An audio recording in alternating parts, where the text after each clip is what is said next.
to the humiliating body search that I was subjected to twice, and all members of the legal profession were subjected to. First at the gate, then as we entered the courtroom, another body search. And I'm asking the officers, between the gate and here, and most people have left their briefcases at the gate. What would make them subject us to a second body search? Secondly, I have not yet had audience, the right of audience in court, because I'm not yet licensed to practice in Uganda. I'm expecting a special license to be issued by the Law Council. As it has been indicated, I applied last week. I was informed that they do not process digital applications. So my physical application was brought on Wednesday, and it was taken by the law firm of Lukwago and Company. And it has not yet been processed, but I have been promised by the chair of the Law Council, Justice Muliagoja, that we may hear from them as early as tomorrow. We have been able to have audience with our client in the court, within the court precincts, and our client was very firm that we ought to apply for adjournment. I should say our clients, not client, so that we can get the answer from the Law Council. You can see for yourself the harassment we have to endure, that they cannot wait even for a minute for this conversation to happen. I want to agree with my colleague, the Lord Mayor, that the abduction of Mr. Besigye and Mr. Lutale from Kenya breaches the Constitution of Kenya, the Constitution of Uganda, and the East African Treaty. I have looked at the charge sheet. The offenses are alleged to have been committed in Kenya, Greece, and Switzerland. Unless if Uganda has annexed Kenya, and we do not know, Ugandan authorities have no jurisdiction whatsoever on anything committed on Kenyan soil. That is, if at all any offense was committed.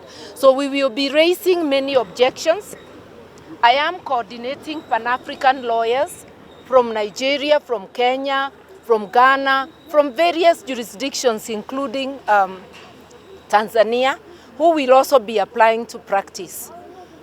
As Pan-African lawyers and politicians, we are taking this matter very seriously. We are going to stand in solidarity, and we will file other cases in the East African Community Court, EACJ, against Kenya and Uganda for their illegal conduct. We will be exploring all legal options, and I'm very hopeful that tomorrow I'll be granted a license to practice in Uganda, and that the Law Council will be ready to process other multiple applications. Yeah. Indeed, they are going to... Just briefly.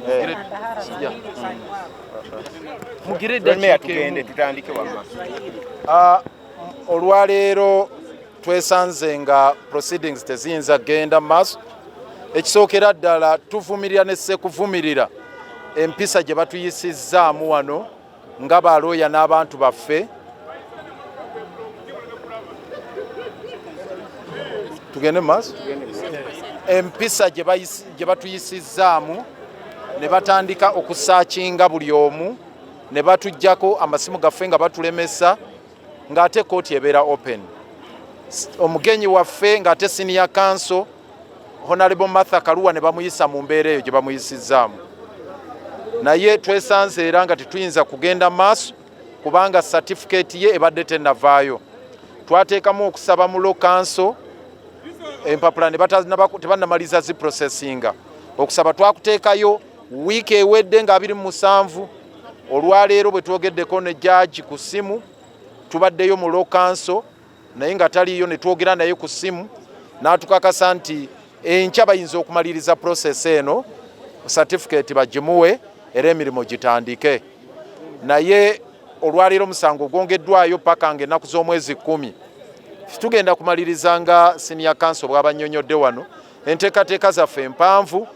Tugenda kuŋŋaanya bamupuliida Honorable Martha Karua tumwebaza akulembeddemu ttiimu eno. Olwaleero be mulabyeko 35 ab'e Uganda.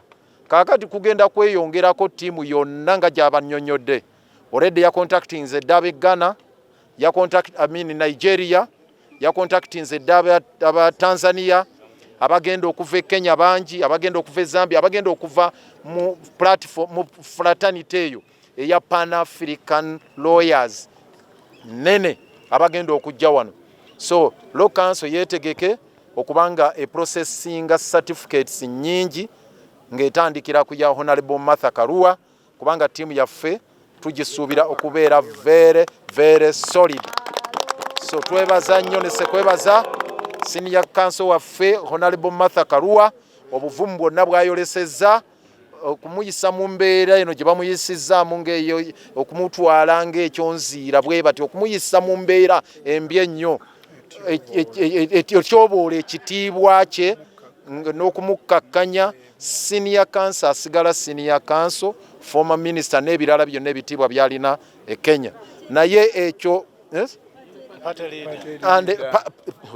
party leader wa ODM e Kenya, NAC Kenya rather, party leader owa NAC e Kenya ne bamuyisa mu mbeera eno gye bamuyisizaamu kituswaziza nnyo nga Uganda, kituyisizza bubi nnyo.